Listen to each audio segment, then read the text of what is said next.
예, 오늘 수요 예배 오신 여러분들을 환영합니다. 제가 환영의 뜻으로 또 꽃을 준비했습니다.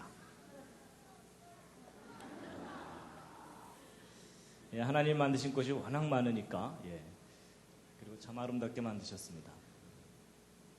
예, 이제 12개 강의 중에 오늘은 이제 그랜드 캐년의 비밀인데요. 창세기 6장 13절 말씀 함께 읽으시겠습니다. 시작.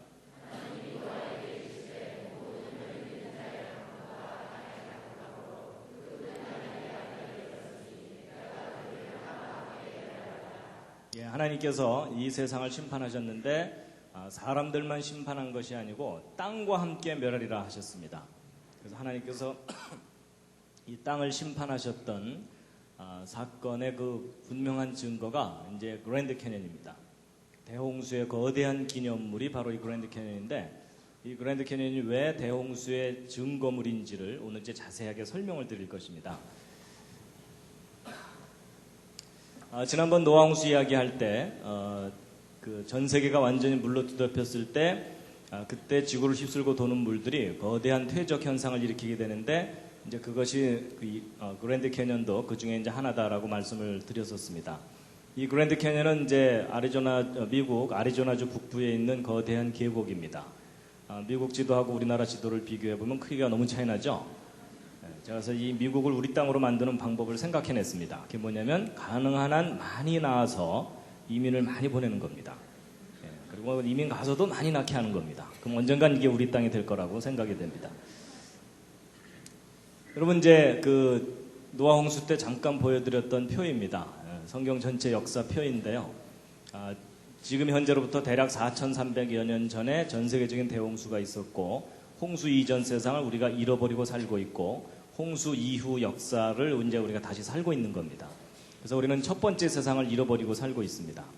그래서 그 홍수는 맨 처음에 비가 내린 것만 40일이었고 지구 전체가 물에 잠겼던 기간이 150일이라고 말씀을 드렸었습니다. 그리고 그 물이 빠지는데 또 150일이 걸리고 땅이 마르고 굳는데 2달 정도 걸려서 대홍수 전체 기간은 365일이다라는 걸 말씀드렸습니다. 그리고 이제 노아가 방주에 들어가 있던 날짜 수는 371일이었죠. 근데 이제 적어도 5달 동안 지구 전체가 완전히 물에 잠겨 있게 되면 이 물이 가만히 덮고만 있는 게 아니라 이 태양과 달이 양쪽에서 물을 잡아당기니까 물은 양쪽으로 나와 있는데 지구는 하루에 한 바퀴씩 돌아야 되니까 상대적으로 이 물이 지구를 휩쓸고 돌게 된다, 이런 말씀을 드렸습니다. 그럼 이 지구를 휩쓸고 도는 그 거대한 물이 모든 산들을 다 허물어뜨려다가 깊고 넓은 곳을 만나면 그 흙들을 쫙 쌓아놓게 되는데, 이런 일들이 적어도 5달 동안 계속 반복됐다라고 봐야 됩니다. 그러면 1년이라는 짧은 기간 내에 엄청난 양의 퇴적 현상이 일어나게 되는데, 바로 이런 일이 있었다는 강력한 증거가 이제 그랜드 캐년입니다. 여기에 쌓여있는 이 흙들이 바로 대홍수 때 이제 쌓인 겁니다. 그래서 가보시면 이제 무지개떡처럼 이렇게 흙들이 쌓여 있습니다. 그래서 곳곳에 이런 절벽이 있고 이 위에서부터 이 밑에까지 떨어지는데도 한참 걸린다 그랬죠. 회개할 충분한 시간이 있다고 말씀을 드렸었습니다. 그랜드 캐년의 길이는 대략 한 450km 정도 됩니다. 근데 이제 이 그랜드 캐년 보통 일반적으로 설명할 때는 다 진화론으로만 설명을 합니다. 학생들도 학교에서 그렇게 배울 수밖에 없는데, 진화론의 그 고생대 기간 한 3억 년 동안 이 퇴적층이 형성됐고 이것이 깎여나가는 데는 한 7천만 년쯤 걸렸다. 하여튼 적어도 뭐 수억 년 걸려서 이 그랜드 캐년이 만들어졌다라고 학교에서 설명을 듣게 되는데, 이것이 사실이 아니다라는 것을 오늘 말씀드리는 겁니다. 그랜드 캐년 가보신 분들도 있겠지만 안 가보신 분들을 위해서 그랜드 캐년 구경을 좀 하겠습니다. 이제 일단 구경하기 전에요, 성경 말씀 한 곳을 관련된 말씀을 보실 텐데요. 여호수아 4장 6절에 있는 말씀인데 함께 한번 읽으시겠습니다. 시작.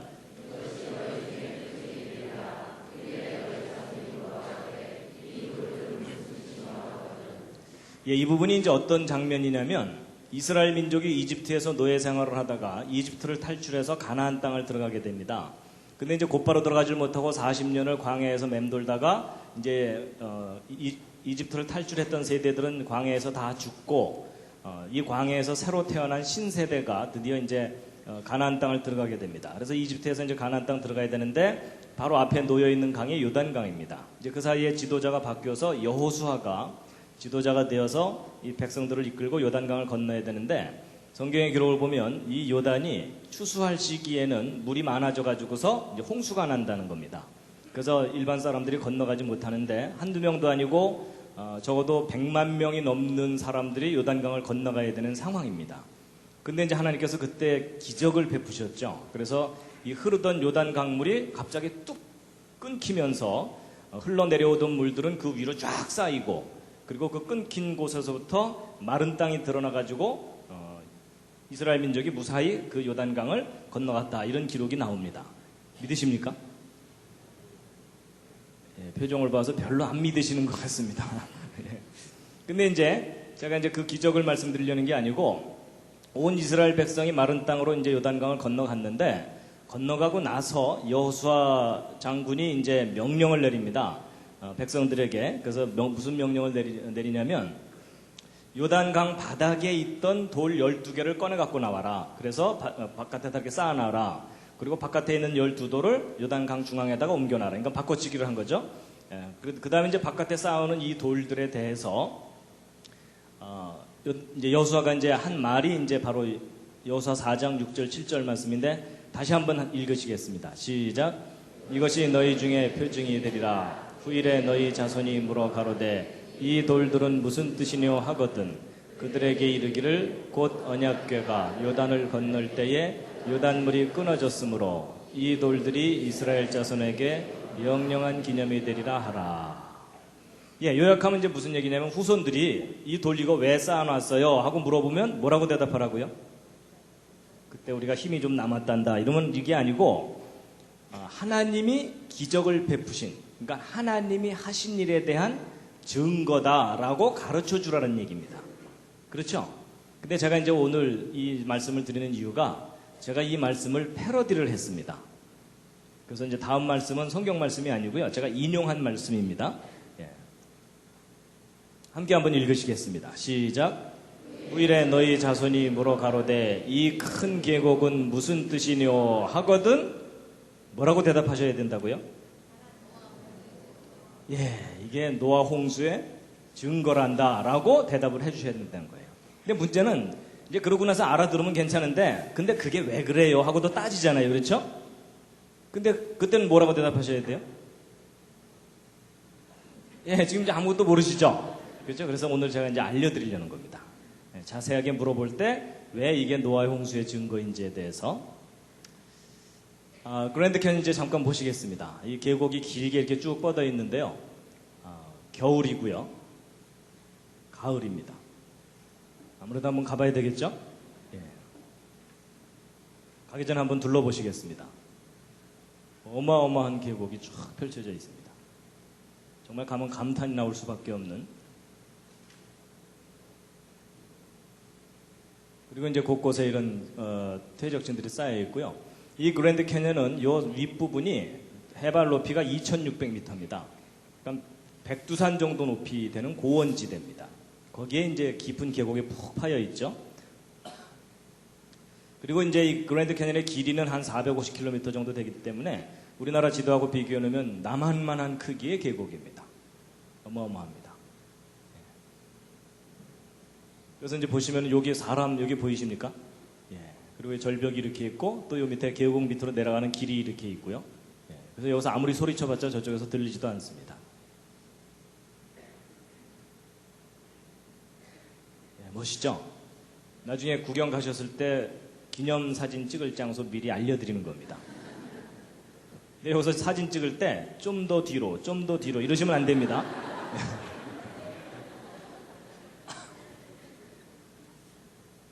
예, 이제 저녁 석양 무렵이고 요 밑에 이제 콜로라도강 지류들이 이렇게 흐르고요.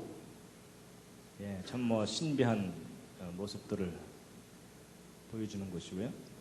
예, 남자분들은 가면 래프팅을 한번 꼭 하시기 바랍니다.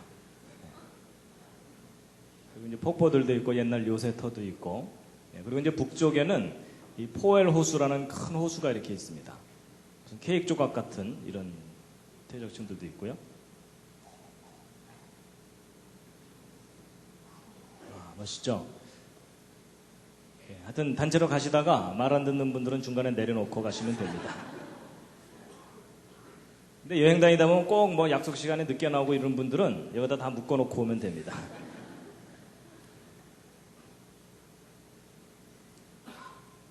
근데 오히려 사진으로 보는 게 더 멋있을 수도 있습니다. 예, 현장에 가서 괜히 구름 잔뜩 끼면 아무것도 못 보고 옵니다.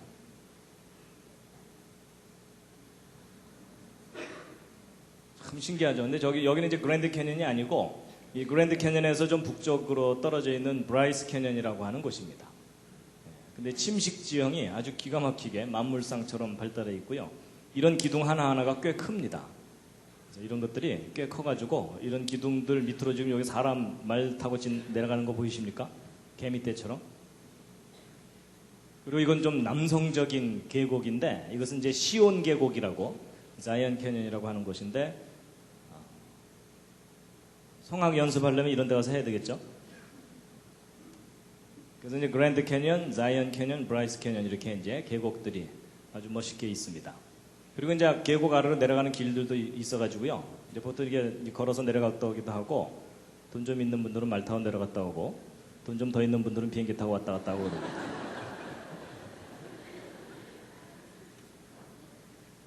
네, 한 번은 가볼 만한 곳입니다. 근데 이제 이곳에 이렇게 퇴적층들이 겹겹이 쌓여 있는데 이 퇴적층들의 그 구성 성분이 어떤 층은 석회, 어떤 층은 모래, 어떤 층은 혈암, 뭐 진흙 이런 계통으로 교대로 이렇게 쫙 쌓여 있습니다. 그래서 서로 다른 흙들이 이렇게 쌓여 있는데 자, 오늘 이제 이 그랜드 캐년이 어떻게 만들어졌는지에 대해서 이제 그 비밀을 풀 텐데요. 이 그랜드 캐년의 모습을 잘 보시면 두 단계입니다. 모양을 잘 보시면 일단 흙이 다 쌓이고 난 다음에 깎여 나갔습니다. 그렇죠? 예. 뭐 쌓이다가 중간에 깎인 게 아니고 일단 다 쌓이고 난 다음에 깎여 나간 그런 모습입니다. 그래서 이제 첫 번째는 퇴적층이 어떻게 쌓였는지를 이제 우리가 알아내야 됩니다. 그래서 보통 이 쌓이는 것을 퇴적이라고 표현을 하는데 어떻게 쌓였는가 하는 건데 이 많은 흙들이 여기 쌓여 있으려면 어디서부턴가 와야 되죠. 그렇죠? 예, 그래서 이 많은 흙들이 어디서부터 왔겠느냐 하는 걸 이제 우리가 풀어야 되고 또 이것이 쌓이는데 얼마나 오래 걸려서 쌓였겠느냐 하는 건데 진화론에서는 막 수억 년 걸려서 쌓였다고 설명을 합니다. 그리고 이제 이런 정도 규모의 흙이 쌓이려면은 큰 바다 밑에서 쌓여야 되거든요. 근데 지금 현재는 백두산 높이만큼 올라와 있죠. 그러니까 이 밑에서 바다 밑에서 쌓였던 그 퇴적지대가 어떻게 백두산 높이까지 올라갔겠느냐 하는 겁니다. 여러분 저게 왜 저렇게 올라갔겠습니까? 이런 질문을 받으면 쉬운 대답부터 하시면 됩니다. 제가 안 그랬는데요. 이러시면 됩니다. 그 다음에 이제 다 쌓이고 난 다음에 깎여 나갔거든요. 그래서 이 깎여 나간 것을 또 우리가 이제 풀어야 되는데 어떻게 깎여 나갔는가 하는 건데 깎여 나가는 걸 보통 침식이라고 합니다. 이게 먹고 잔다는 뜻이 아닙니다. 깎여 나간다 이런 뜻입니다.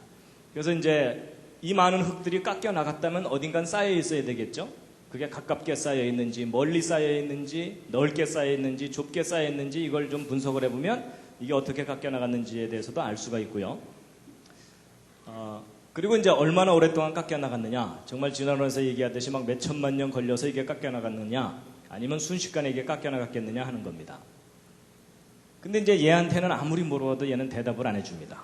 그래서 결국 과학자들이 앞뒤를 연구를 해가지고 이것이 어떻게 만들어졌겠는가를 이제 추적해서 알아내는 수밖에 없습니다. 그래서 이제 오늘 이제 그랜드 캐년 생성 원인에 대해서 이제 말씀을 드릴 텐데요. 예. 잠시 기지개를 한번 살짝 켜시겠습니다. 오늘 지질학 공부를 해야 되기 때문에 문과분들은 너무 애쓰지 않으셔도 됩니다. 이해가 안 되면 주무셔도 괜찮습니다.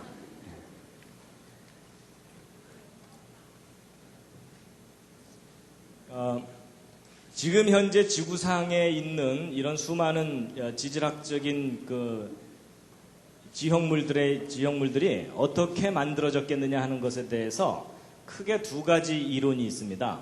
하나가 이제 동일과정 이론이고 하나가 격변론이라는 겁니다. 동일과정 이론을 영어로 쓰면 이렇게 깁니다. 시험 안 봅니다. 예. 그리고 이제 격변론 이렇게 있는데 이제 동일과정 이론은 뭐냐면 아주 쉽습니다. 오늘날 비바람에 의해서 산이 깎여나가고 그 깎여나간 흙이나 이런 것들이 강이나 이런 것들에 의해서 실려 내려와가지고 호수나 바다 밑바닥에 쌓이게 되죠. 이런 일이 과거나 지금이나 미래나 계속돼 왔을 거다라고 보는 관점입니다. 그래서 세워라 내워라 하면서 이 그랜드 캐니언의 퇴적층들이 쌓였을 거다라고 보는 시각인데, 그래서 그랜드 캐니언의 퇴적층들은 오랜 세월 동안 한 층 쌓이고 또 한 층 쌓이고 이런 식으로 계속 쌓여 올라갔다라고 보는 겁니다. 그래서 이 동일 과정 이론은 주로 시간이라는 관점으로 해석하는 겁니다. 그래서 이렇게 많이 쌓이려면 무지 오랜 세월이 걸렸겠구나 이렇게 이제 보는 관점이고요. 그 반대로 격변론은 뭐냐면 성경 창세기에 기록되는 노아의 홍수와 같은 사건으로 설명하는 겁니다.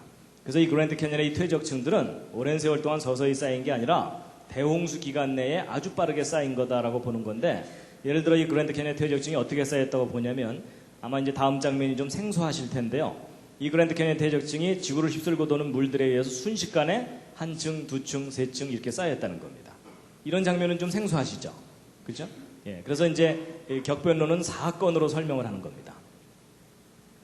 그래서 이제 전 세계를, 전 지구를 뒤덮었던 대홍수 때 이 그랜드 캐니언 퇴적층들이 쌓인 거다라고 보는 관점인데요. 자, 이 그랜드 캐니언이 어떻게 만들어졌는지에 대해서 비밀을 풀려면 관찰을 잘해야 됩니다. 과학적 연구의 제일 첫 번째 단계가 관찰이거든요. 그래서 관찰을 정확하게 하면 비밀을 풀 수가 있습니다. 이 그랜드 캐니언의 퇴적층이 어떻게 쌓여있는지 관찰을 해보면 뚜렷한 세 가지 특징이 있습니다. 첫 번째 특징은 뭐냐면 퇴적층이 아주 넓은 범위에 걸쳐서 쌓여 있다는 겁니다.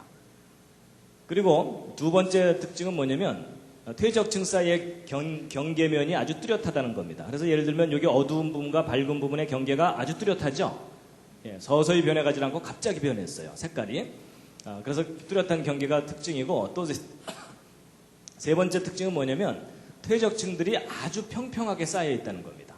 울퉁불퉁하게 쌓이질 않고. 그러면 이렇게 광범위하고 뚜렷한 경계를 가진 평평한 퇴적층이 형성된 원인이 있겠죠. 이제 그 원인을 우리가 추적해야 되는데, 일단 이 그랜드 캐니언이 있는 지역이 이 부분이거든요. 그러니까 이렇게 넓은 지역에 퇴적층이 쌓이려면 이게 호수나 강 정도 규모가 아니라 큰 바다 밑바닥에서 퇴적층이 형성됐다라고 봐야 됩니다. 그러니까 첫 번째 질문에 대해서는 아주 쉽습니다. 대답이. 근데 이제 두 번째가 이제 뭐냐면, 두 번째는 이 뚜렷한 경계인데요. 어느 정도나 뚜렷하면, 아까는 멀리서 본 사진이지만 이번엔 좀 가까이 가서 보시면요. 이 모래층하고 진흙층하고 경계가 이렇게까지 깨끗하게 경계가 이루어져 있습니다. 마치 칼로 두부를 잘라놓은 것처럼. 그래서 너무나 뚜렷한 경계면을 갖고 있는 것이 참 신기합니다. 그래서요, 이제 이렇게 뚜렷한 경계를 가진 것에 대해서 이제 예를 들면 이제 이런 겁니다. 이제 바다 밑에서 또는 하여튼 물 밑에서 퇴적층이 쌓여야 되는데, 처음에 이제 진흙층이 한 층 이렇게 쌓였다고 치자고요. 그러고 나서 이제 모래층이 그 다음에 와서 연속적으로 계속 쌓이게 되면 이런 왼쪽처럼 쌓이겠습니까? 오른쪽처럼 쌓이겠습니까? 물속에서 계속 쌓여 올라갔다면 당연히 오른쪽처럼 쌓이겠죠. 그렇죠? 이렇게 깨끗한 경계를 가질 수가 없어요. 왜냐하면 누군가 이 앞에 서갖고 지금부터 진흙, 반입, 금지 뭐 이러면서 통제하는 사람 없잖아요. 그렇죠? 그러니까 오른쪽처럼 이렇게 서서히 변해가면서 쌓여야 되는데, 그랜드 캐니언은 오른쪽처럼 쌓여있지 않고 왼쪽처럼 쌓여 있습니다. 그렇다면 계속 쌓여 올라간 게 아니라는 얘기입니다. 그래서 이걸 어떻게 생각해야 되는가 하고서 이제 연구를 하다 보니까 뭐 어떤 걸 발견했냐면, 이 그랜드 캐니언에서 한참 떨어진 홀브룩이라는 또 다른 지역을 조사해 봤더니 그 지역에서는 요 두 퇴적층 사이에 600m 두께의 다른 퇴적층이 끼어 있는 겁니다. 그러면 이제 순서상으로 보면은 이 밑에 있는 층 쌓이고, 그 다음 요 층 쌓이고, 그 다음 이 층 쌓인 거겠죠? 근데 여기는 세 층이 이렇게 순서대로 쌓여 있는데 여기는 이 중간층이 없죠. 그럼 이 중간층이 없는 이유는 아마도 물속에서 퇴적되다가 퇴적이 멈춰야만 되거든요. 한동안. 그러려면 물 바깥으로 이게 나오는 수밖에 없겠죠. 그래서 아마도 이쪽 지역은 물 바깥으로 나와 있었는가 보다. 한 1000만 년 기간 동안. 이렇게 해석을 하게 되는 겁니다. 그래서 이제 그림으로 이제 설명을 드리자면 이런 겁니다. 물속에서 첫 번째 층이 쌓였는데 어느 날 이 퇴적층이 그냥 물 바깥으로 솟아 올라와 버린 겁니다. 그러고 나서 이제 세월 지나가는 겁니다. 그리고 주변 환경 바뀌죠. 그리고 나서 다시 이게 가라앉았어요. 가라앉은 다음에 다시 와서 이제 새로운 퇴적층이 쌓이면은 이렇게 뚜렷한 경계가 형성될 수가 있겠죠. 그리고 이제 또 다시 올라갔다가 또 세월 지나가고, 예, 그리고 주변의 환경이 또 바뀌고, 그리고 다시 가라앉고, 그리고 또 와서 또 새로운 퇴적층이 와서 쌓이면 이렇게 뚜렷한 경계가 형성될 수 있겠죠. 그럴듯하시죠. 그런데 저 설명에도 허점이 있습니다. 단점이 있는데 그게 뭐냐면 이렇게 오르락내리락 하면서 쌓이면 이렇게 평행한 경계면을 가질 수가 없어요. 왜냐하면 그랜드 캐니언의 퇴적층은 너무나 평평하거든요. 이걸 설명을 못합니다. 이게 오르락내리락 하면서 쌓이면은 이렇게 쌓이게 되지 이렇게 평평하게는 못 쌓입니다. 그 이유가 뭐냐면 보세요. 쌓였어요. 이제 퇴적이 멈추기 위해서 물 바깥으로 나갔습니다. 세월 지나가죠.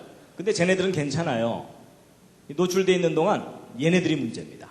그렇죠?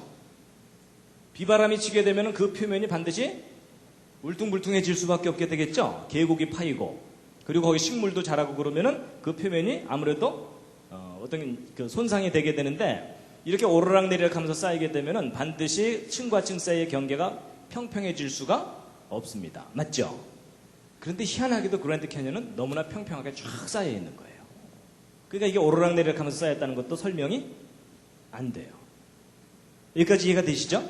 예. 그러면 어떻게 이 그랜드 캐니언은 뚜렷하고 평행한 경계면을 갖고 쌓였느냐, 이제 이걸 풀어야 되는데 오랫동안 저것의 원인을 몰랐었어요. 그러다가 얼마 전부터 이 과학자들이 이 부분을 연구하던 과학자들이 단서를 발견하기 시작했어요.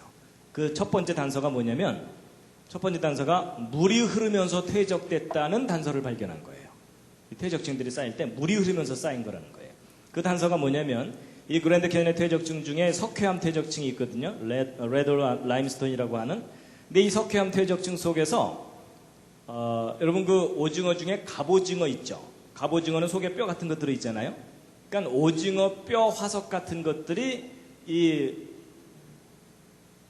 그 석회암 퇴적층에서 발견됐는데 이 오징어 뼈 화석이 이렇게 보시면은 여기는 좁고 여기는 넓거든요.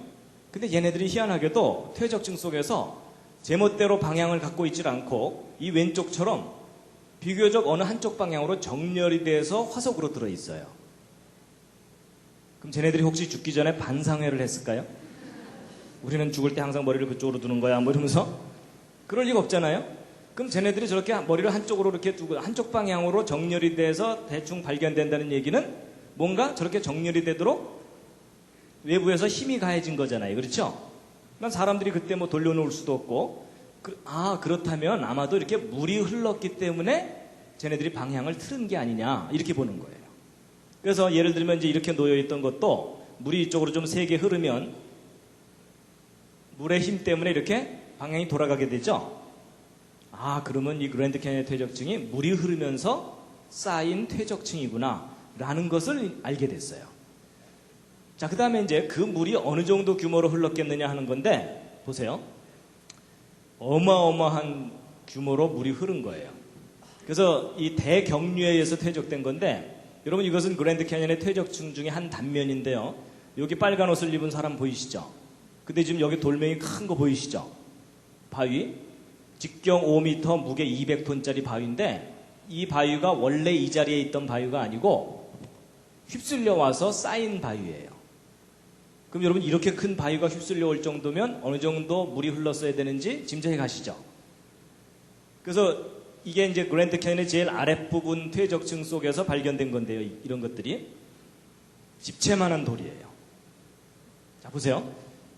물이 이렇게 오른쪽으로 흘러갈 때 어떤 돌멩이를 움직이려면 상당히 빠른 물이 흘러야 됩니다. 그래서 이 돌을 이렇게 움직이게 되는데 근데 이거보다 더 큰 돌을 움직이려면 더 센 물이 필요해요. 맞죠? 그런데 이따만한 돌이 움직이려면 이따만한 물이 흘러야 됩니다. 너무 이해가 쉬우시죠? 그렇죠? 그러니까 과학자들이 바보가 아닌 이상 저렇게 큰 돌이 움직이려면 어느 정도 파괴력이 있는 물이 흘러야 되는지 알잖아요. 그렇죠? 그렇다면 이렇게 큰 돌들이 그랜드 캐니언 퇴적층 속에 푹푹 박혀 있다는 얘기는 어마어마한 규모의 물이 흐르면서 퇴적이 됐다는 것을 증명해 주는 겁니다. 그러니까 이런 큰 돌들이 막 그랜드 캐니언 속에 들어있으니까 거대한 물이 흐르면서 퇴적층이 형성된 거예요. 그러니까 절대로 오랜 세월 동안 서서히 쌓인 게 아니에요. 여러분, 물이 아무리 많이 흘러도 흐르는 속도가 느리면은 이 돌 못 굴리는 거 아시죠? 그리고 물이 아무리 빨리 흘러도 물의 양이 작으면 이 돌 못 굴리죠? 그러니까 어마어마한 규모의 물이 흐르면서 퇴적층이 형성된 겁니다. 자, 그런데 이제 그런 어마어마한 규모의 물이 어느 정도 범위에 걸쳐서 흘렀겠느냐 하는 겁니다. 그러니까 미국 땅 고지역만 일부만 흘렀겠느냐, 아니면 전 지구를 뒤덮는 홍수가 있었겠느냐 하는 건데, 전 지구적인 규모의 퇴적이 일어났다는 강력한 증거가 있습니다. 그게 뭐냐면, 여러분 지금 현재 지구 곳곳에 화산들이 터지면서 화산 속에서 쏟아져 나오는 이 용암이나 이런 것들이 굳어져서 형성된 암석을 화성암이라고 합니다. 이게 화성에서 가져온 암석이다 그 뜻이 아닙니다. 그 다음에 이 강 주변에 모래들이 와서 쌓여갖고 굳어진 암석을 뭐라 그럴까요? 이걸 퇴적암이라고 그럽니다. 이제 이렇게. 근데 이제 제가 퀴즈를 하나 드리겠습니다. 어차피 서로 정답을 모르니까 우기셔도 됩니다. 여러분 지금 현재 지구 전체 통계를 내보면 화성암이 지구 표면을 덮어가는 속도하고 퇴적암이 지구 표면을 덮어가는 속도를 비교해보면 어느 쪽이 빠를까요? 옆에 있는 분과 한번 상의해 보시기 바랍니다. 어차피 모르니까 우기셔도 됩니다. 근데 이 부분이 상당히 중요한 겁니다. 어느 쪽이 훨씬 더 빠르냐면요, 정답은 화성암 쪽이 훨씬 빠릅니다. 그러니까 화산활동에 의해서 터져나온 것들이 지구 표면을 덮어가는 속도가 훨씬 빨라요. 압도적으로 빨라요. 그럼 여러분 저런 식으로 해서 지금까지 세월이 흘러왔다면 지금 현재 지구 표면에는 어떤 암석이 더 많이 덮고 있어야 될까요? 당연히 화성암이 절반 이상을 덮고 있어야 돼요. 맞죠? 저런 추세로 계속돼 왔다면. 그러니까 이제 보세요. 지금 현재 지구를 조사해 보면요, 지각 내부, 그러니까 지각 내부 속은요, 화성암이 95%로서 압도적으로 많아요. 그러니까 지구 속도 1월지인데 거기다가 화산활동에 의해서 화성암이 지구 표면을 덮는 속도가 훨씬 빠른다는 추세로 본다면은 지금 현재 지구 표면도 화성암이 압도적으로 많아야 되겠죠. 근데 놀라운 사실은 지금 현재 지구 표면을 조사해 보면 지표면은 70%가 퇴적암입니다. 화성암은 30%밖에 안 돼요. 근데 지금 현재 어느 쪽 방향으로 진행되고 있냐면은 화산활동에 의해서 이 화성암이 퇴적암을 점점 점령해가는 쪽으로 진행되고 있죠. 그럼 여러분 시간이 갈수록 오른쪽으로 간다는 얘기는 시간을 거꾸로 돌리면 과거에는 어떤 상태가 있었다는 뜻일까요? 과거에는 지구 전체가 완전히 퇴적층으로 덮였던 때가 있었다는 얘기입니다. 저게 무슨 사건일까요? 저게 바로 노아의 홍수 사건입니다. 이것은 지구 전체에 걸친 통계 자료이기 때문에 아주 강력한 증거입니다. 그러니까 전 지구가 완전히 물로 뒤덮였던 대홍수가 있었다는 강력한 증거입니다. 그리고 홍수 이후에 다시 이 화성암이 자기의 위세를 회복해가고 있는 중에 우리가 지금 살고 있는 겁니다. 그래서 여러분 지구 전체가 완전히 물로 뒤덮였던 대홍수가 있었다는 성경의 기록을 좀 믿어주시면 감사하겠습니다. 그래서 여러분 과학적인 증거들은 성경이 옳다는 것을 강력하게 뒷받침하고 있습니다. 자, 그런데 이제 보세요. 그랜드 캐니언의 퇴적층이 쌓이는 것은 아무도 못 봤죠? 혹시 보신 분 계십니까? 이럴 때 손 드는 분이 계시면 잘 돌봐드려야 된다 그랬죠? 예. 여러분 그랜드 캐니언의 퇴적층이 쌓이는 것은 아무도 직접 못 봤지만 그랜드 캐니언의 퇴적층과 똑같은 퇴적층이 쌓이는 현상을 지금도 곳곳에서 관찰할 수가 있어요. 그래서 그 대표적인 예가 1980년 5월 18일 날 터진 미국 워싱턴주의 세인트 헬렌 산인데요. 여러분 1980년 5월 18일이면 무슨 날이죠? 어른들은 기억하실 텐데요. 광주 5.18 그날입니다. 그날 뭐 시차는 좀 있으니까는 시간은 차이가 나겠지만은 같은 날 미국 워싱턴주에 있는 세인트 헬렌 산으로 화산이 뻥 터졌습니다. 그래서 이게 터질 당시의 모습이고 폭발 전의 모습인데요. 이 세인트 헬렌 산은 참 아름다운 산봉우리가 있는 그런 산이고, 그 다음에 아주 맑은 호수가 있고 산림이 울창하기 때문에 1급 휴양지였었습니다, 여기가. 근데 이 화산이 뻥 터졌어요. 그래서 멀리 있는 도시에서 바라본 화산 폭발 장면입니다. 화산 폭발 후의 모습입니다. 산봉우리가 그냥 통째로 다 무너져 내려버렸어요. 그래서 이 산이 원래 백두산보다도 높은 산이었습니다. 그런데 거의 1000m 이상이 무너져 내린 겁니다. 어마어마한 폭발이었습니다. 그래서 이게 이제 폭발 당시의 모습이고 폭발 후의 모습인데요. 근데 이 세인트 헬렌산 화산 폭발할 때 아주 중요한 지질학적 증거들이 확인됐습니다. 그 첫 번째가 퇴적층이 형성되는 과정인데, 보세요. 여러분 지금 여기 퇴적층이 쫙 쌓여 있는데, 여기 빨간 옷을 입은 사람하고 비교해보면 상당히 퇴적층이 두껍죠. 여러분 보통 지금 현재 진화론적 관점의 지질학에서는 퇴적층을 해석할 때 평균적으로 30cm 정도 쌓이려면 5,000년쯤 걸린다. 대략 그 정도 해석합니다. 그럼 여러분 제가 하나 파묻히려면 몇만 년 걸리는 겁니다. 그러니까 여기 있는 이 퇴적층이 쌓이려면 이건 몇 년 걸렸다고 해야 됩니까? 우기기 나름입니다.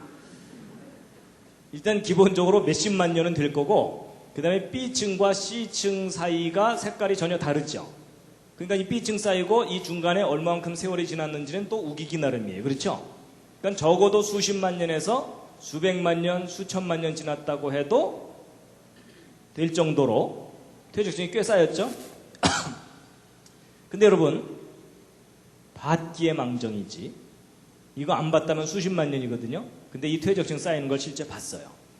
여러분, 이 A층이 1980년 5월 18일 당일날 하루 만에 쌓인 퇴적층입니다. 그리고 이 두 번째 퇴적층이 한 달 후쯤에 또 하루 만에 쌓인 퇴적층이고, 이 세 번째 퇴적층이 2년 후에 또 한 번 쏟아져 내려와가지고서 또 하루 만에 쌓인 퇴적층입니다. 그럼 이 밑에서부터 이 위에까지 쌓이는데 실제 걸린 시간 며칠이요? 3일입니다. 3일.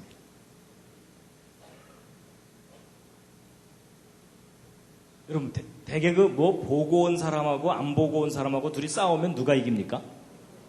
대개 안 보고 온 사람들이 이기죠? 근데 여러분, 누가 이기느냐가 중요한 게 아니라 어느 게 사실이냐가 중요합니다. 맞죠? 이건 안 보면 수십만 년인데 봤기에 망정이지. 그렇죠? 3일이에요. 3일. 여러분, 퇴적층이 얼마나 빠르게 형성되는지를 실제 본 건데요. 근데 이제 여러분 중에 또 머리가 빨리 돌아가시는 분들은 무슨 생각을 하냐면, 야, 이게 뭐 왕창 쌓인 것하고 오랜 세월 동안 서서히 쌓인 것하고는 모양새가 다르지 않겠느냐. 아무래도 왕창 쌓이면은 막 뒤섞여서 쌓일 테니까 그 속에 아무런 무늬가 없을 거고, 오랜 세월 동안 겹겹이 쌓이면은 층층이 무슨 세월의 흔적이 있을 거다. 그런 생각 드시죠? 근데 여러분, 특히 두 번째 퇴적층 보세요. 이게 하루 만에 쌓인 퇴적층인데, 이 하루 만에 쌓인 퇴적층 단면을 보면은요, 마치 오랜 세월 동안 쌓인 것 같은 층 무늬가 있어요. 자세히 다가가 보면 이런 식으로까지 세밀한 층들이 형성되어 있습니다. 근데 이게 하루 만에 왕창 쌓인 거예요. 그것도 화산이 폭발하면서 쏟아져 내려온 것들이 시속 60km 속도로 휩쓸고 내려가면서 쌓은 거예요. 그럼 여러분 생각해보세요. 막 휩쓸려 내려가면 그 안에서 뒤섞일 거 아니에요? 뒤섞여서 쌓일 것 같은데 희한하게도 휩쓸려 내려가면서 쌓였는데 저렇게 층무늬가 생겼어요. 희한하죠? 그래서 야, 어떻게 저렇게 층무늬가 생기는가에 대해서 실험을 했어요. 그런데 그 비밀이 풀렸어요. 뭐냐면, 지금 전 세계 곳곳에 이렇게 쌓여있는 이 줄무늬 퇴적층들의 비밀이 있습니다. 그게 뭐냐면, 이제 이게 아주 재밌는 실험인데요. 고운 모래하고 굵은 모래 두 개를 뒤섞었어요. 뒤섞은 다음에 이 비커에다 넣고 깔때기를 통해서 쭉 흘려내리면 여기에 쌓이게 되거든요. 근데 생각해 보세요. 여기도 섞여 있죠. 흘러내리면서도 섞이죠. 이 밑에 떨어지면서도 뒤섞이죠. 그러면 우리가 생각하기에 이 밑에 쌓이는 흙은 막 뒤섞여서 쌓일 것 같은 생각이 드시죠. 근데 놀랍게도 이렇게 떨어져 내리면서 쌓이는데 이렇게 쌓여요. 이게 삼겹살의 비밀입니다. 그래서 야 어떻게 저렇게 쌓이는가? 제가 사진으로만 보여드리면 또 이 트릭을 쓴다 그러실까봐 실제 쌓이는 모습을 보여드릴게요. 자, 보세요. 잠이 확 깨실 겁니다.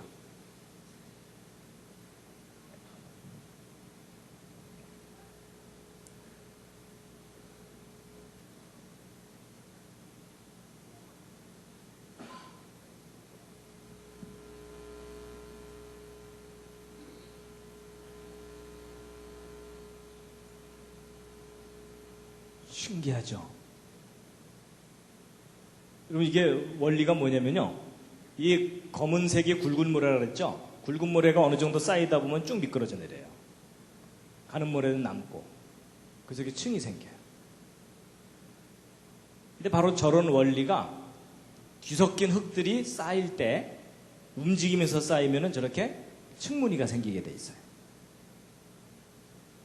여러분 그저 이 옥수수 튀긴 거 이렇게 큰 거부터 되게 먼저 집어먹게 되잖아요. 그렇죠? 근데 한참 집어먹다 보면 자꾸 손에 조그만 게 걸리니까는 한 번씩 그 통 흔들어주면 큰 게 쫙 위로 올라오죠? 여러분 이게 어려운 얘기가 아닙니다. 바로 그 원리입니다. 그렇죠? 지금이야 이제 쌀들이 잘 나오지만은 옛날에는 막 쌀에 돌들 섞여 있으니까는 쌀통을 막 흔들면은 돌은 밑으로 내려가고 쌀은 위로 올라오고 이러니까는 돌을 골라내고 이러는 거죠? 바로 그런 원리가 작용하는 겁니다. 거대한 흙덩어리가 한쪽으로 쫙 휩쓸려 가게 되면 그 안에서 자기들끼리 굵은 것과 가는 것이 분리가 일어나면서 줄무늬가 생기게 돼 있어요. 그러니까 자기들끼리 막 흘러가면서 야야 줄 서 이러면서 쫙 이렇게 층분위가 생기게 돼 있습니다. 그래서 여러분 이게 바로 퇴적층이 갑자기 쌓이면서도 마치 오랜 세월 동안 여러분 이거 밭개망정이지 안 봤으면 여름 겨울 뭐 이랬을 거 아니에요. 그렇죠? 근데 바로 이런 원리가 작용한다는 것을 잘 몰랐던 거예요. 그러니까 우리 주변에서 이제 퇴적층 쌓일 때마다 그냥 이제 겹겹이 쌓인 거 보면은 그냥 이게 오랜 세월 동안 쌓인 거라고 잘못 해석했던 겁니다. 이해가 되시죠? 그러니까 지구 곳곳에 그런 현상이 발견되는데요. 또 실제적으로 이런 것도 있습니다. 이 호주에서 이쪽 바닷가에 모래가 자꾸 없어지니까 이쪽에 있는 모래를 배로 실어다가 이 앞바다에 뿌렸어요. 잔뜩 뿌리고 났더니 어느 날 파도가 심하게 치면서 이 뿌려놓은 모래가 바닷가 쪽으로 밀려 나왔어요. 그래서 하룻밤 사이에 밀려 나와갖고서 이만큼 두께로 쌓인 거예요. 그럼 여러분 하룻밤 사이에 왕창 와서 쌓였으면은 막 뒤섞여서 쌓여야 될 것 같잖아요. 그렇죠? 근데 놀랍게도 하룻밤 만에 와서 쌓인 단면을 보았더니 줄무늬들이 쭉쭉 생겨 있어요. 밭기의 망정이지. 안 봤으면 이것도 몇 년 걸렸다가 해야 돼요? 여름, 겨울. 아, 이거 200년. 뭐 이래야 될 거 아니에요. 그렇죠? 그러니까 여러분 저런 현상이 일반적인 현상인 거예요. 그러니까 여러분 지구상에 있는 곳곳에 이런 줄무늬 퇴적층을 앞으로 보시거든 절대로 오랜 세월이라고 생각하시는 건 착각입니다. 규모만 더 클 뿐이지 거대한 퇴적층이 순식간에 확 휩쓸려가면서 이런 무늬를 만들게 됩니다. 그래서 여러분 앞으로 이제 여행 다니시면요 이제 이런 줄무늬들을 많이 보시게 될 거예요. 제발 저 앞에 가서 오 장구한 세월 이러지 마시기 바랍니다. 그래서 여러분 전 세계 곳곳에 있는 이런 줄무늬 퇴적층이 바로 그런 원리로 생기는 겁니다.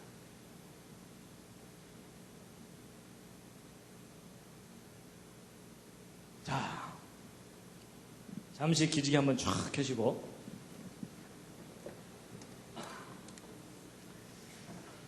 좌양좌 하셔서 옆에 있는 분 안마를 해드리도록 하겠습니다.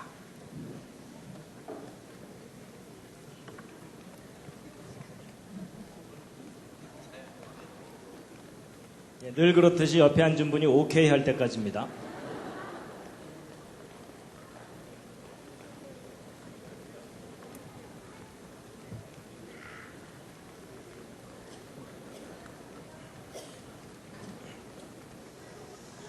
예, 반대로도 해주시고요. 반대로 또.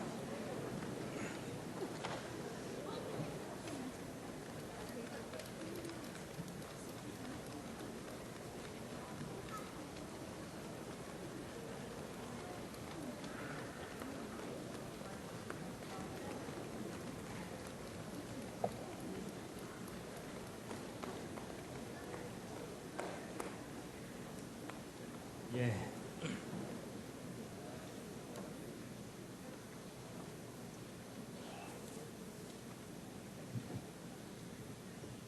근데 지금까지 너무 어렵진 않으셨죠? 대답이 신통치 않으신 걸고 와서 저게 내 인생과 무슨 상관이냐 뭐 거의 그러시면서 이제 들으시는 것 같습니다. 자, 그다음에 이제 오늘의 가장 중요한 부분을 이제 알려드릴 텐데요. 그렇다면 이 그랜드 캐니언의 이 퇴적층이 그렇게 대규모로 평평하게 쌓인 것의 원리가 뭐냐 하는 거거든요.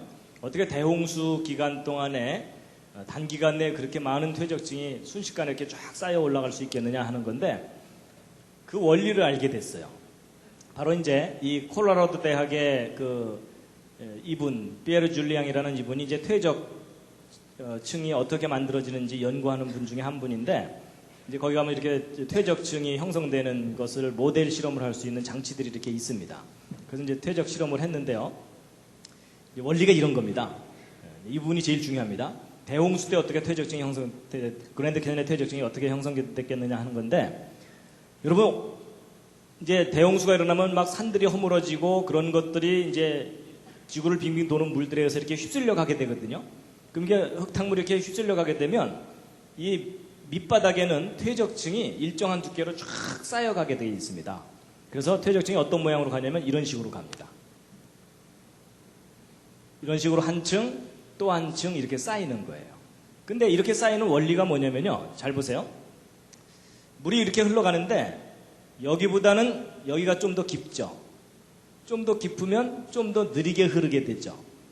그러니까 흙들을 여기까지 이렇게 싣고 오다가 여기서 속도가 갑자기 늦어지니까 어떻게 되겠어요?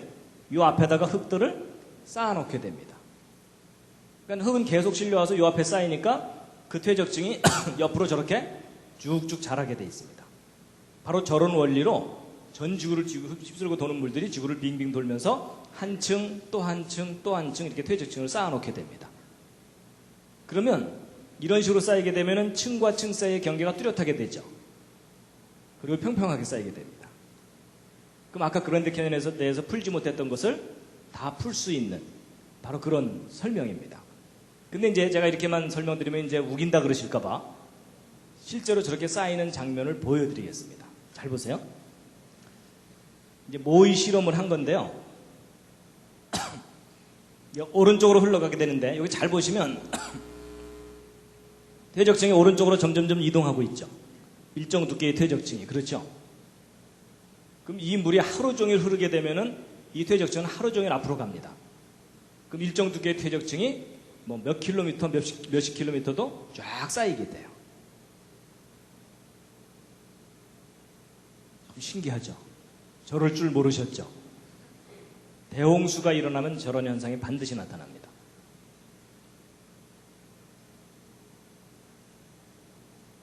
그 다음에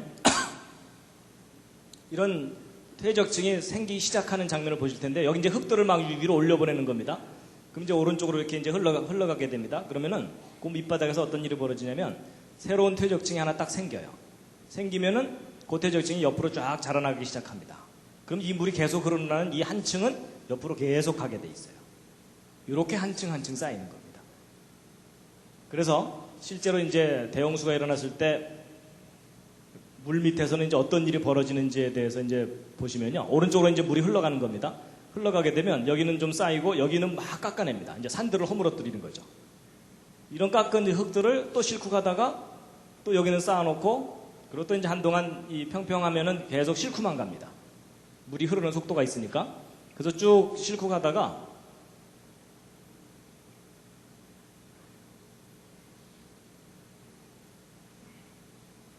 여기는 이제 쌓습니다. 한 층을. 그리고 이제 여기는 점점점 얕아지니까는 조금씩 깎아냅니다. 어떤 부분은 깎아내고 어떤 부분은 쌓고 뭐 이런 일들이 벌어지는 겁니다. 그래서 여기는 또 쌓고 여기는 또 막 깎아내고. 그러니까 대홍수 때 물 속에서 어떤 일이 벌어지는지 대충 이제 상상이 가시죠. 그러니까 거대한 산들을 허물어뜨려다가 그걸 쫙 싣고 가다가 평평한 곳을 만나면 거기다 쫙 한 층을 쌓아놓고 또 쌓아놓고. 그러니까 쌓이는 곳은 계속 쌓이게 돼 있습니다.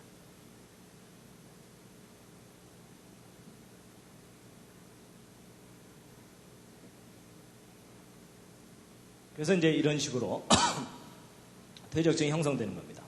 그러니까 그랜드 캐니언의 퇴적층이 왜 이렇게 평평한지 그리고 층과 층 사이의 경계가 왜 이렇게 뚜렷한지가 다 풀린 거예요. 그러니까 전지구를 뒤덮은 대홍수가 분명히 있었던 겁니다. 그래서 다시 한번 보여드리면 이제 이런 겁니다. 한 층이 쫙 가고요. 또 한 층이 또 가고 이런 식으로.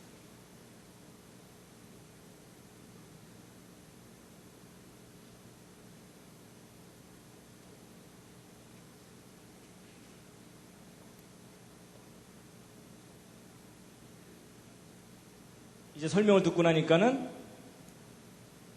그렇게 보이죠? 이제 세뇌당하신 겁니다. 그러니까 여러분 예전에는 이 모든 것들을 성경적인 관점으로 설명한다는 것이 엄두가 안 나는 일이었습니다. 몰랐으니까. 근데 이제 과학자들 중에 좀 끈질긴 사람들이 있습니다. 성경에 써 있다면 이건 사실이다 하고서 끈질기게 연구하던 분들이 저런 증거들을 이제 확인하고 발견하고 그래서 성경적인 관점으로 모든 것들을 다시 정리하기 시작했습니다. 그런 할 일 없는 과학자들이 좀 있습니다. 그런 것들을 열심히 하고 있는. 그리고요, 처음부터 평평하지 않을 수도 있죠, 밑바닥이. 근데 이것도 문제가 안 됩니다. 여러분, 이렇게 움푹 패인 곳은 금방 메꿔집니다. 왜냐하면 여러분, 여기보다는 여기가 좀 더 깊죠. 좀 더 깊으면 좀 더 느리게 흐르죠. 좀 더 느리게 흐르면 좀 더 많이 쌓이게 되겠죠. 바로 그 원리입니다. 그래서 쫙 쌓여가다가 이 부분에서 좀 더 느리게 흐르면서 좀 더 많이 쌓입니다. 바로 이런 식으로 해가지고 한 번이나 또는 두 번 정도만 지나가고 나면 그 움푹 패인 것이 거의 평평해져 버립니다. 그럼 그 다음부터는 무지개떡입니다. 그렇죠? 예. 그리고 이 똑 튀어나온 부분도 역시 똑같은 원리로 여기보다는 여기가 좀 얕죠? 좀 얕으니까 좀 더 빨리 흐르죠? 좀 더 빨리 흐르면 좀 덜 쌓입니다. 그래서 여기도 역시 한두 번만 지나가고 나면은 또 다시 평평해집니다. 그러면 계속 평평하게 퇴적층이 쌓이게 돼 있어요.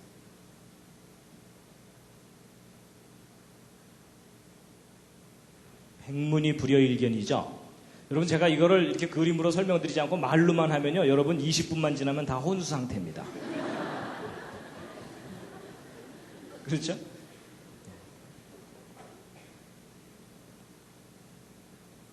여러분 전 세계적인 대홍수 때 어마어마한 규모의 퇴적층이 지구 곳곳에 쌓이게 된 겁니다. 바로 이런 원리로.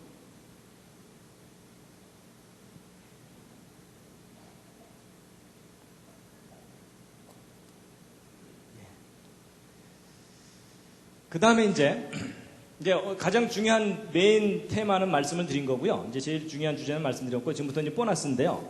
어떤 게 있냐면, 여러분 안 믿어지시겠지만, 천지 창조 때 퇴적된 퇴적층도 발견했어요. 이건 또 무슨 황당한 얘기냐? 여러분 보세요. 진화론에서는 소위 그 고생대라는 시절이 있었는데, 고생대의 초기가 캄브리아기입니다. 그리고 이제 이 고생대 초기 캄브리아기 밑에는 선캄브리아기라 그래서 캄브리아기 이전 시대다라고 하거든요. 그래서 이제 캄브리아기 이후로 뭐 이런 이제 그 세밀하게 이렇게 길을 나눠놨는데, 이 선캄브리아기와 캄브리아기의 경계가 있어요. 근데 이 경계가 이제 아주 중요한 의미를 갖고 있습니다.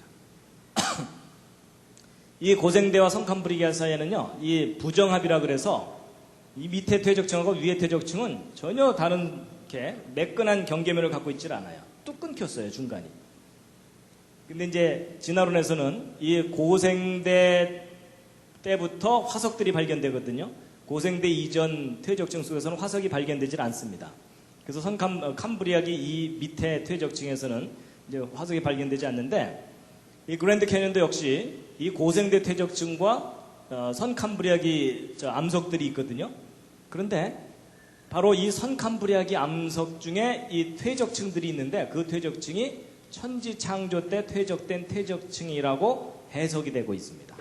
왜냐하면 바로 이제 그랜드 캐년의 주 퇴적층 밑에 깔려 있는 이 퇴적층인데요.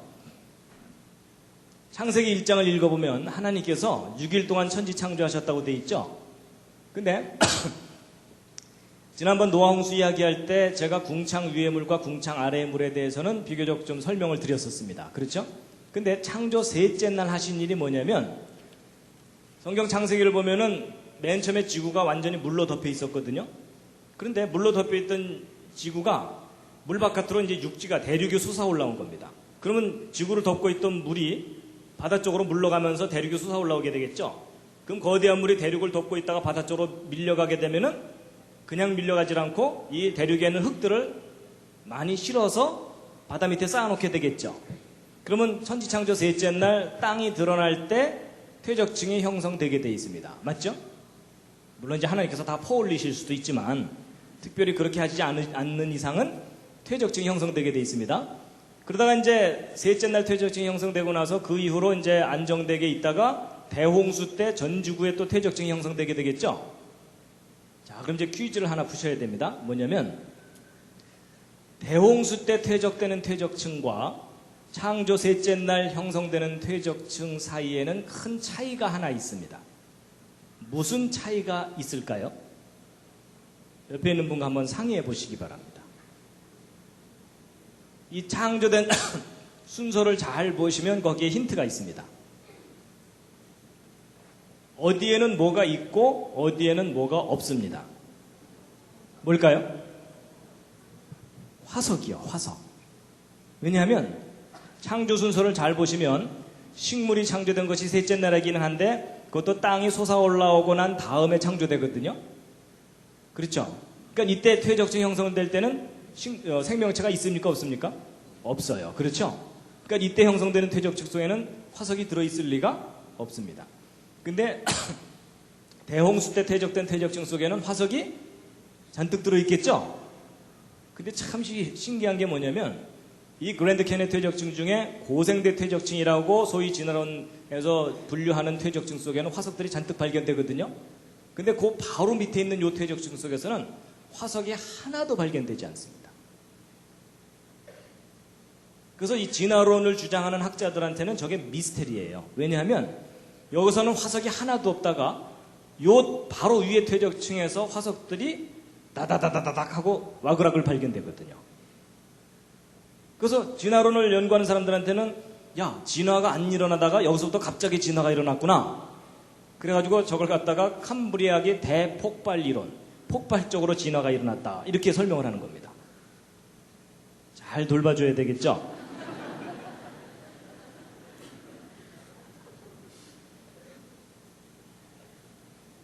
그게 아닌 거예요. 성경하고 비교해서 연구해 보았더니 그게 아닌 거예요.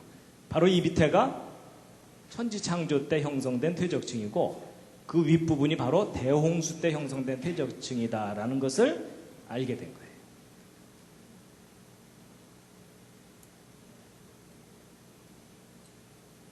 그래서 이제 지금 그랜드 캐니언에 대해서 이제 거의 이제 윤곽이 드러나게 됐습니다.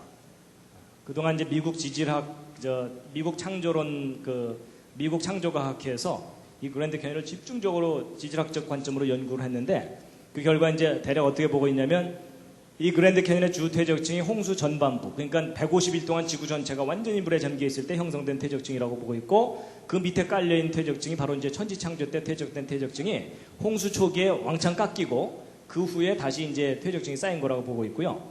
그 다음에 이제 자이언 캐년 이쪽에 요 퇴적층을 홍수 후반부 퇴적층이라고 보고 있고, 그다음에 브라이스 캐년이 있는 이쪽 퇴적층이 홍수 이후 퇴적층이라고 보고 있습니다.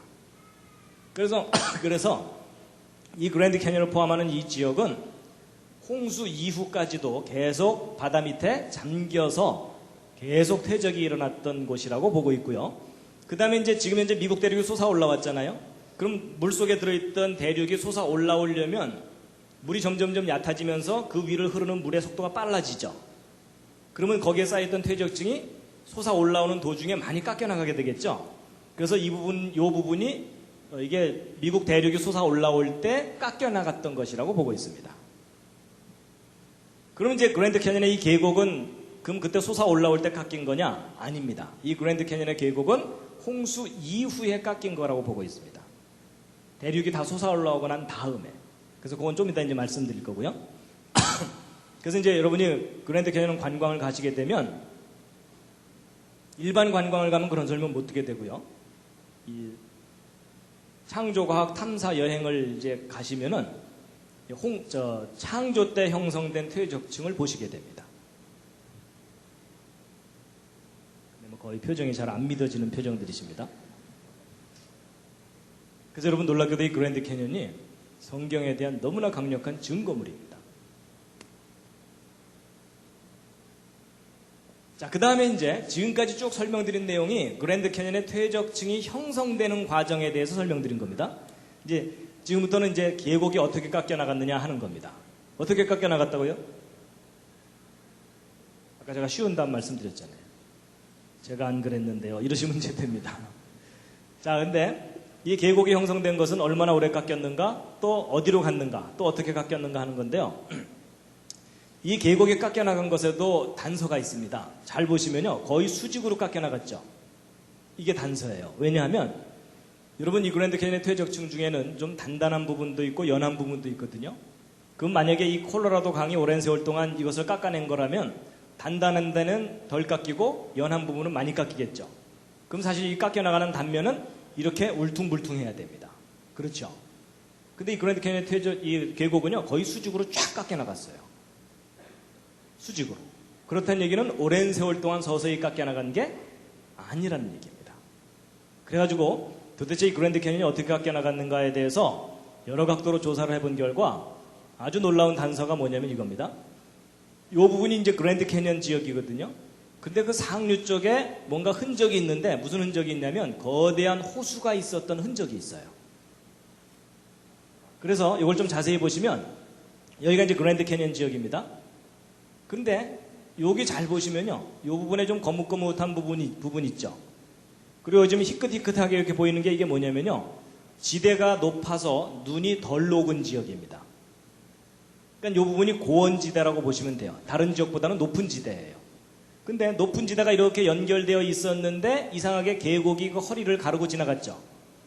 그럼 이 계곡이 없었다면 원래 이 부분이 높았던 지대였겠죠. 근데 갑자기 그 허리가 중간이 뚝 잘려나간 거예요. 그러면 지금 이 콜로라도 강은 오른쪽 위에서부터 왼쪽 아래쪽으로 흐르거든요.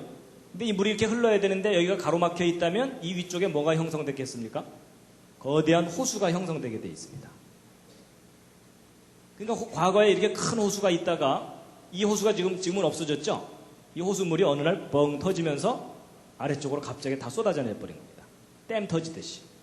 그러면서 그랜드 캐년이 순식간에 깎여 나갔다라고 보고 있습니다. 그 흔적이 아주 분명하게 남아있어요. 그래서 이 그랜드 캐년 그 위쪽에 이 고원지대가 이렇게 놓여 있었다면 그 위쪽에 실제로 형성되었을 호수를 컴퓨터로 시뮬레이션을 한 겁니다. 근데 이 호수의 크기가 우리나라 지도하고 비교해 놓은 건데 거의 한반도만한 호수입니다. 근데 그 호수가 뻥 터지면서 그랜드 캐년이 계곡이 순식간에 깎여 나간 겁니다. 그래서 이제 여기 카이바 플래토라고 하는 요 지역이거든요. 카이바 플래토라고 하는 이 부분에 이렇게 놓여 있던 것이 뻥 터진 거라는 거죠. 그래서 이제 실제로 이 댐이 터지거나 이랬을 때 이제 이 파괴력이 상당히 크거든요. 예를 들어 여기 댐에 이렇게 물이 갇혀 있지만 여기가 이만큼 가로막혀 있었다면 엄청난 물이 이렇게 쌓여 있겠죠. 이게 어느 날 뻥 터진다고 생각해 보세요. 이 밑에 엉망됩니다. 그래서 여기 지금 댐을 하나 만들어 놨더니 그 위에 물이 이렇게 고여 있는 거거든요. 호수가 생긴 건데 어느 날 이 댐이 터져버리면은 이 거대한 물이 일로 다 쏟아져 내리는 겁니다. 그럼 이 밑에 큰 계곡이 생기게 됩니다. 그래서 이제 실제 계곡이 어떻게 형성되는지에 대해서 아까 그 세인트 헬렌산 화산 폭발 때 또 그 증거가 발견됐는데 보세요. 이 세인트 헬렌산이 폭발하기 전에는 여기 빙하들이 있었고 또 화산 폭발할 때는 상당히 많은 지하수들이 터져 나오거든요. 그럼 그렇게 터져 나온 것들이 곳곳으로 막 휩쓸려 진흙죽을 이루면서 휩쓸려 내려갑니다. 그래서 계곡을 가득 메우고 이렇게 진흙들이 흘러내려가거든요. 그래서 여기 보시면 여기 사람 있는데 이 나무 위로 이 진흙탕물이 휩쓸려 간 높이가 있죠. 그러니까 이런 정도로 휩쓸려 내려가면은 그 밑에 있는 퇴적층 지대를 뚫고 지나가면서 계곡을 깎아놓게 됩니다. 그래서 이게 그때 형성된 계곡이거든요. 화산 폭발 때 휩쓸려 내려온 흙탕물이 휩쓸고 지나가면서 이 계곡의 단면을 한번 보시면은요. 보세요. 이게 그때 깎여나간 계곡입니다. 근데 여기 절벽이 있는데 이게 얼마나 큰지 짐작이 안 가시죠? 잘 보시면 이 절벽 위에 여기 사람 보이세요? 사람 보이죠? 그러니까 여러분 이게 그때 순식간에 깎여나간 계곡이에요. 받기에 망정이지 안 봤으면 이거 몇 년 걸린다고 해야 돼요? 예, 비바람에 깎여나가고 그 깎여나간 흙들을 시냇물이 졸졸졸 실어 나르려면 적어도 수십만 년이에요. 그렇죠? 근데 여러분 이 계곡 그때 만들어지는 거 직접 관찰을 했어요. 3일 만에 깎여나간 거예요. 그러면 이 지역이 모래같이 푸석푸석한 곳이었느냐? 아닙니다. 그렇게 깎여나간 계곡의 밑에 내려가서 깎여나간 계곡 옆면을 바라보았더니 응회암이라고 하는 암석지대입니다. 암석지대를 흙탕물이 휩쓸고 지나가면서 깊은 계곡을 푹 파놓은 거예요. 3일 만에. 그럼 여러분 물 자체가 파괴력이 있다기보다는 그 물에 휩쓸려가는 이 돌멩이들이 있죠. 이런 것들이 암석지대를 커팅하면서 지나가게 됩니다. 그러니까 이렇게 두꺼운 퇴적층과 이렇게 깊은 계곡을 순식간에 만들어 놓은 세인트헬렌산 화산 폭발은 역사상 있었던 큰 화산 폭발들에 비하면 비교적 작은 화산 폭발입니다. 작은 화산 폭발인데 이 정도 규모의 퇴적층이 형성된다는 거 보면은 이거보다 더 큰 규모의 대격변이 일어나면 훨씬 더 큰 규모의 퇴적층과 계곡이 형성되는 것을 얼마든지 짐작하실 수 있겠죠? 그게 바로 이제 그랜드 캐년입니다. 여러분 이 계곡을 깎아놓은 것은 사람들이 삽으로 판 게 아닙니다. 자연의 힘에 의해서 저런 계곡이 깎여나가는 거거든요. 근데 얼마든지 가능합니다. 근데 이제 보세요. 아까도 말씀드린 것처럼 그랜드 캐년의 계곡이 직접 깎여나가는 것은 아무도 못 봤잖아요. 그렇죠? 그런데 그랜드 캐년과 너무나 똑같이 생긴 계곡이 순식간에 만들어지는 것을 직접 봤어요. 그 사건이 바로 이제 이 팔로우즈 계곡인데 이 미국 워싱턴주에 있는 계곡입니다. 여러분 이 계곡이 이렇게 파여 있는데 이게 얼마나 큰 계곡인지 아시려면요. 이 오른쪽 절벽 위에 여기 담장이 이렇게 쳐져 있는데 거기 지금 사람들이 몇 사람 옹기종기 모여서 구경하고 있는 거 보이세요? 그리고 여기 좀 큰 나무들이 있고 뭐 보이시죠? 그러니까 여러분 이게 얼마나 깊은 계곡인지 대충 짐작하시겠죠? 예. 근데 여러분 이것도 받기에 망정이지. 이거 안 봤다면 이 계곡 파이려면 몇 년 걸렸다고 해야 돼요? 이것도 또 우기기 나름이에요. 그렇죠? 근데 여러분 이 계곡 파이는 걸 실제 봤는데 이 계곡 상류 쪽에 미졸라 호수라는 큰 호수가 있었습니다. 근데 그 호수가 이 빙하 같은 것들에 의해서 이렇게 좀 막혀 있었어요, 물이. 그러다가 여기가 뻥 터져버렸어요. 그래갖고 이 엄청난 양의 물들이 한꺼번에 휩쓸려 내려와가지고 조금 전에 이 계곡을 순식간에 깎아놓은 겁니다. 근데 저런 계곡에 깎이는 원리가 뭐냐면요, 이런 겁니다. 호수물이 뻥 터져서 이제 흐르잖아요? 그러면 평평한 곳을 흐르더라도 어떤 일이 벌어지냐면 평평한 곳을 쫙 흐르다가 어느 한쪽에 살짝 패이죠? 그럼 그 패인 쪽이 좀 더 깊죠? 좀 더 깊으니까 그쪽으로 물이 더 많이 흐르죠? 더 많이 흐르면 더 많이 패이죠? 그러니까 한번 패이기 시작한 곳은 계속 집중적으로 패이게 돼 있습니다. 이해가 되시죠? 이게 소위 그 까니마 똑까 전법입니다. 어른들은 이해하실 겁니다. 그렇죠? 바로 그 원리에 의해서 이게 순식간에 그 호수물이 뻥 터지면서 지나가면서 이 계곡을 순식간에 파놓는 겁니다. 근데 여러분 이 팔로우즈 계곡이 이렇게 이 계곡 만들어진 거 직접 다 확인을 한 거거든요. 근데 여러분 이건 그랜드 캐니언이에요. 그랜드 캐니언. 근데 모양새가 너무나 비슷하죠. 그렇죠? 이거보다 스케일이 좀 더 클 뿐이에요. 그렇죠? 더 큰 호수가 터지면 더 큰 계곡이 생길 수 있다는 얘기예요. 그러니까 제가 이론적으로만 말씀드린 게 아니고 실제 일어났던 일까지 다 증거로 함께 말씀드리니까 훨씬 이해가 되시죠? 그래서 이제 이런 댐이나 이런 게 붕괴할 때는요, 넘치면서 터지는 경우가 있고, 그 다음에 밑으로 쫄쫄쫄 새다가 뻥 터지는 경우가 있습니다. 넘치면서 터지는 건 왜 그러냐면요, 골고루 넘치면 얘가 낮아지기만 하거든요. 근데 이렇게 넘치다 보면 어느 한쪽에 살짝 패이면 글로 집중적으로 물이 흐르죠. 그러면서 댐이 뻥 터져버리는 겁니다. 그래서 이게 1976년에 미국의 태튼 댐이 붕괴되는 장면이고요. 또 다른 댐도 이렇게 갑자기 빵 하고 터지고, 그 다음에 이제 이 쫄쫄쫄 새다가 터지는 경우의 한 예가 이건데요. 이 그랜드 캐년 상류 쪽에 글렌 캐년 댐이라는 댐이 있는데, 여기 지금 물줄기 4개가 보이는 건 이건 발전용 댐입니다. 발전용 수로예요. 그래서 이제 발전하는 건데, 근데 이것만 만들어 놓으면 안 되고, 이 물이 갑자기 불어나면 이 물을 갑자기 빼내야 되잖아요. 그러기 위해서 이제 비상용 수로로 물을 더 많이 빼냅니다. 그러다가 이제 1983년에 이 댐이 무너질 뻔한 적이 있어요.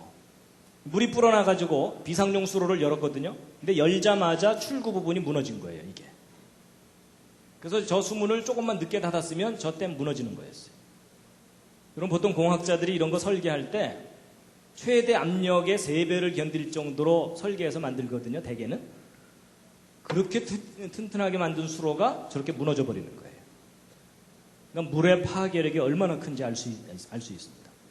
그래서 이제 이게 무슨 말씀을 드리려는 거냐면, 이 그랜드 캐년 요 윗부분에 과거에 여기 높은 고원지대가 있어서 그 위에 물이 잔뜩 있었을 텐데, 이게 물이 많아져서 넘쳤든 또는 밑으로 쫄쫄 젖어서 뻥 터졌든 어느 순간 뻥 터진 거라는 거예요. 그러면서 이 가로막혀 있던 이 부분이 왕창 무너지면서 이 거대한 물이 휩쓸고 지나가면서 이 흙들을, 이 계곡을 순식간에 깎아놓은 거다라는 겁니다. 수천만 년 세월이 아니고.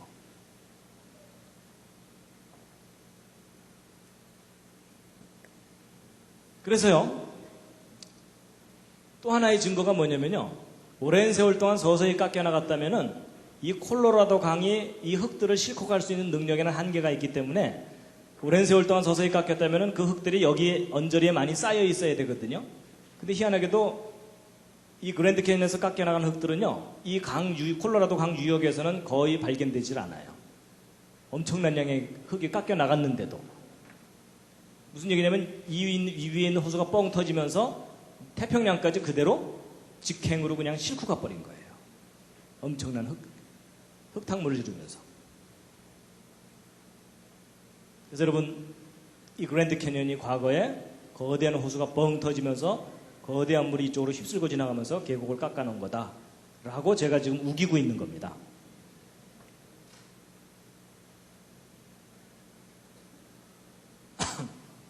그래서 이제 2단계로 호필 레이크라는 레이크가 먼저 뻥 터지고, 그 다음에 캐니언즈 랜드 레이크라고 하는 호수가 그 다음에 2차로 뻥 터지면서 거대한 계곡이 형성된 거다라고 보고 있습니다.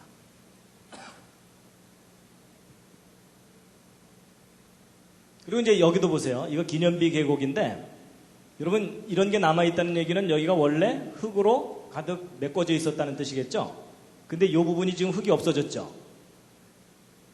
만약에 이게 오랜 세월 동안 비바람에 깎여나가고 강에 실려간 거라면 이 흙들을 실어 나르기 위한 이 쇳강들이 많이 발달해 있어야 되거든요. 근데 여기엔 그런 흔적이 거의 없어요. 그렇다는 얘기는 이 지역도 거대한 물이 휩쓸고 지나가면서 이 사이를 메꾸고 있던 흙들을 한꺼번에 다 휩쓸어 간 거겠죠? 그럼 그날 밤 얘네들이 얼마나 무서웠겠습니까?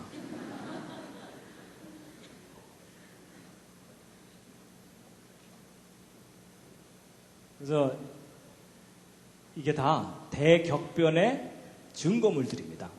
오랜 세월의 증거가 아니고.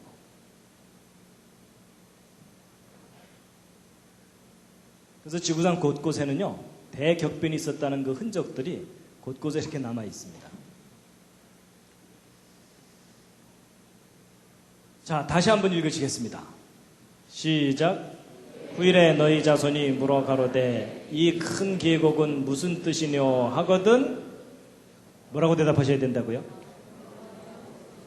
옆에 있는 분들끼리 서로 좀 얘기 좀 해주시기 바랍니다.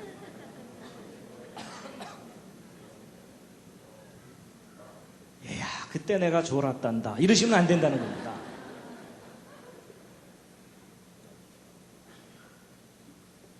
자, 그래서 아까 그 질문들 있죠? 여러분, 이 그랜드 캐니언에 쌓여있는 이 엄청난 퇴적층들 다 어디서 온 걸까요? 어디서 온 거죠? 전 지구를 휩쓸었던 대홍수 때 산들이 허물어지면서 쌓인 거라는 겁니다. 그리고 얼마나 오랫동안 쌓였다고요? 3억 년? 그게 아니라 대홍수 기간 동안에. 그렇죠? 그리고 이 거대한 이 흙들은 어떻게 솟아 올라왔죠? 퇴적층이. 이것은 아까 언뜻 설명을 드렸는데 대홍수 이후에 미국 대륙 부분이 솟아 올라온 겁니다. 한쪽에 가라앉고. 그리고 이 그랜드 캐년 계곡 이거 어떻게 깎여 나갔다고요? 그랜드 캐년 상류 쪽에 큰 호수가 있었는데 그 호수가 뻥 터지면서 이 계곡을 깎아냈다라고 보고 있고, 그 다음에 이제 얼마나 오랫동안 깎았는가는 아까 말씀드린 대로 이제 그 짧은 기간 내 순식간에 깎여나간 거고, 이 흙들 다 어디로 갔다고요? 저 태평양까지 다 실려간 거예요. 그래서 여러분 진화론에서 이야기하는 고생대, 중생대, 신생대가 있는데 이 그랜드 캐년의 퇴적층이 고생대 퇴적층이라고 설명되고 있거든요. 근데 만약에 여러분 그랜드 캐년의 퇴적층이 대홍수 1년 기간 동안 퇴적된 거라면은 실제 고생대라는 시절이 있었다는 겁니까? 없었다는 겁니까? 저게 없었다는 얘기입니다. 여러분 이게 다 뻥입니다. 여러분 이 고생대, 중생대, 신생대는 진화론에 의한 가상적인 시대이지 실제 지구의 역사 시대가 아닙니다.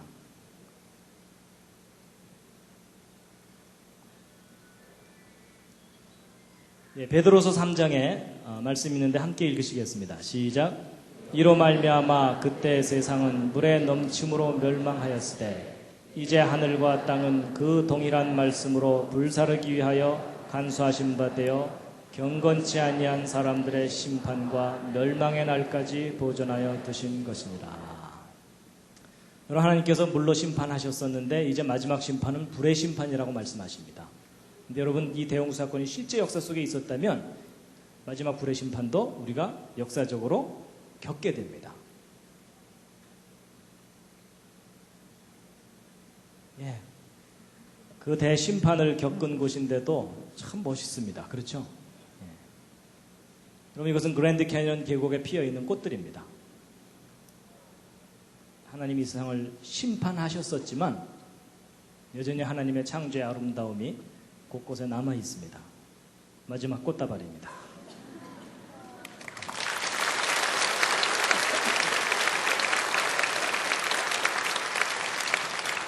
예, 이 시간 잠깐 기도했으면 좋겠습니다. 한 가지 기도입니다. 뭐냐면 지금 세상의 학교에서는 진화론만 가르치기 때문에 많은 사람들이 이 진화론 교육으로 인해서 성경을 믿지 못합니다.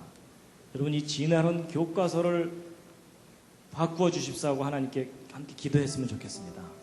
함께 잠깐 기도하신 후에 마치도록 하겠습니다.